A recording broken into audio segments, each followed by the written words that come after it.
Hello and welcome back to my channel, Thomas Ashley, and welcome back to my series, Candid with Cancer. As you can tell by my smile, I am loving it so far. It is tough, it's hard, reliving everything and going through it again, but that's why I wrote it down in the first place. Like I said, to be able to bring the word to life through myself, I love it. Before I waffle on too much, without further ado, let's get into episode 3. This is Candid with Cancer 3, my first cancer diagnosis, part 3. After being diagnosed, a plan of action was being put into place, which would change my life in a heartbeat for the rest of my life. And I know it's hard to see the positives, but I hoped one day it would be for the better, though I wasn't thinking it at the time. I would have no idea the person I would become after this, and the person I'm still becoming. That evening I was transferred to BCH, Birmingham Children's Hospital, and placed on TCT, Teenage Cancer Trust, a ward specialised for teenagers going through cancer, so we can somewhat live a normal life as possible while going through what some would describe hell. I didn't actually realise how ill I was at this point, but I was very ill. So, I arrived on the Tuesday, after hearing something you thought you would never hear, in a hostile environment, and no idea what the future holds. I remember looking around, the fancy chairs, the pool table, more dignified bays to live in. But as I said before, I didn't know what was going on.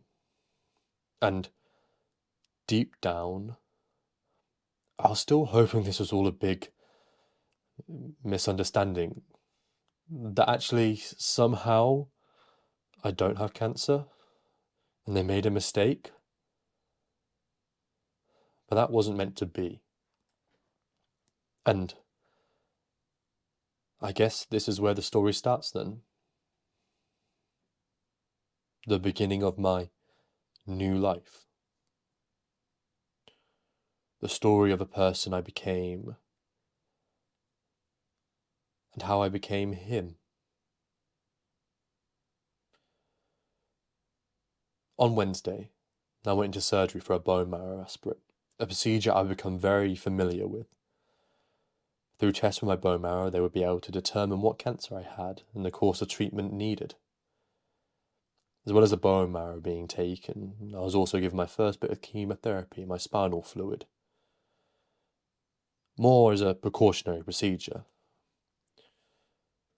After I came around, for the rest of the day, it was just a waiting game. Trying to become familiar with where I was staying, and trying to comprehend what was going on. It just didn't make sense. I couldn't make sense of it. How do you? On Thursday, my doctor took myself and my mum and dad into a private room. Though I knew what was coming, nothing could still prepare you for what was next. I was given my full diagnosis and the course of treatment I would need. The last little bit of hope I was just clenching onto quickly extinguished. That was it. Confirmed 100%. I have cancer. I actually have cancer. Just how? And why? Why me? Why do I have cancer? What did I do to deserve this? I'm just a kid wanting to live my life. The full diagnosis was acute myeloid leukemia, AML. AML is a rare form of blood cancer, which needs an extremely intense course of chemotherapy over the course of around 6 months.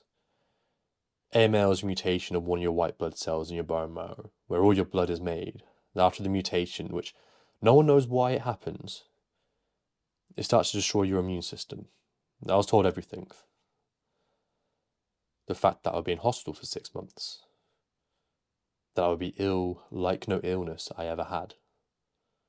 I would miss school, and I wouldn't be able to see my friends. My body physically would be as if it was reset to nothing. And this was the case. One thing I was never told or warned about was the effect of all this. The effect this would have on me as a person, on my mental health, for years to come and to this day. And how it would affect me in every walk of life. It was just painted over as though it didn't exist, that it didn't matter. Imagine being told you could die at any stage of the process when you're only 15.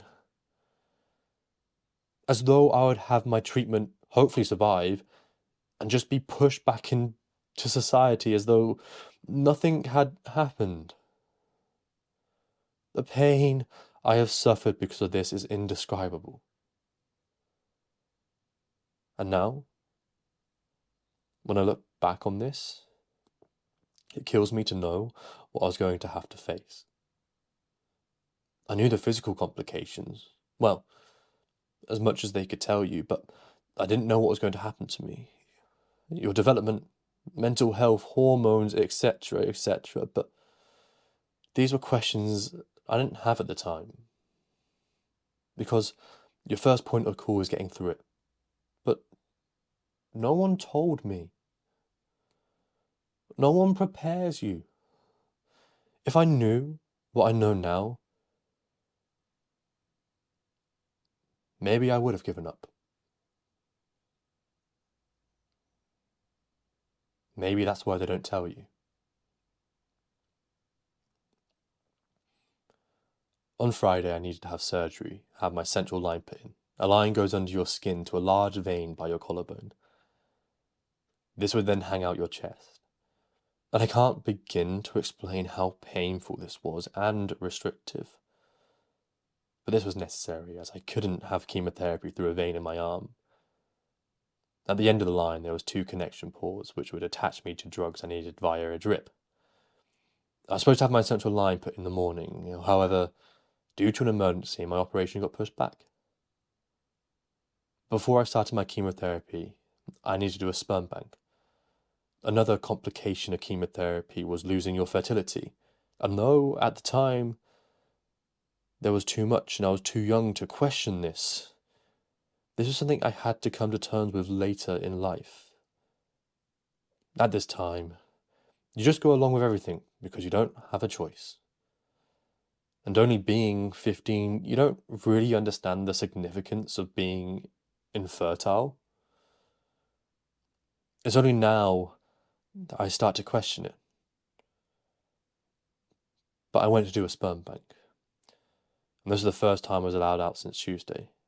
A relief, but at this point, I was becoming extremely ill. Very weak. Losing weight. And struggling.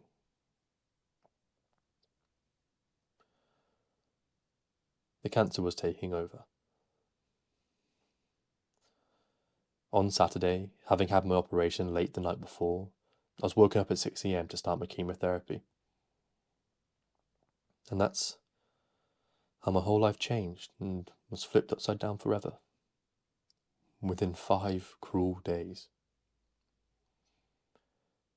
Even writing this, I don't feel I can convey the pain, shock, exhaustion, disbelief, and everything else that happened in the 5 days and continued to follow in the hospital. There are not enough words and experience to understand. I can't understand myself. Just know, it is something I wish that no one should ever have to go through. And I mean it.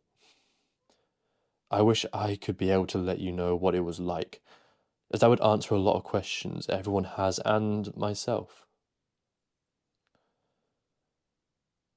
But that would make life too easy, wouldn't it? All I can say to you is try and imagine it, then times it by 100. That's how bad it is. And that was episode 3, Candid with Cancer, my first cancer diagnosis, part 3. That was a tough read to go back through. Even though I only wrote this back in August, September time, even going through it again is difficult. It's tough to relive it. And I think to actually speak it out loud, like I've said multiple times, brings a whole different meaning, a whole different emotion. I write like I speak, and though it may not be the most descriptive, it may not have the best punctuation or the best way of saying it, when I write it down, that's how I speak. So to be able to bring it to life and speak it is amazing. It's like a script, but in my own way, because it isn't a script. I hope you all enjoyed. It can be tough and it is hard, but I hope I get across the message I'm trying to get across. If it can help one person, it helps one person. Saying that, it will be amazing if you could share this so it reaches the people who need it the most, the people who want to hear this, whether it's been through something I've been through, physically or mentally, or it's something that they're going through themselves and they just want to have permission to feel the way they're feeling, that we all go through this. To do that, it would be amazing if you could share. Finally, if you have enjoyed it and you are enjoying these videos or my vlogs, it would be huge if you could like this video, leave a comment what you like, but also please subscribe, because it would be amazing. It'll go a long way and I'd be hugely grateful. I hope you enjoyed though, guys. I'll see you next week for the next episode.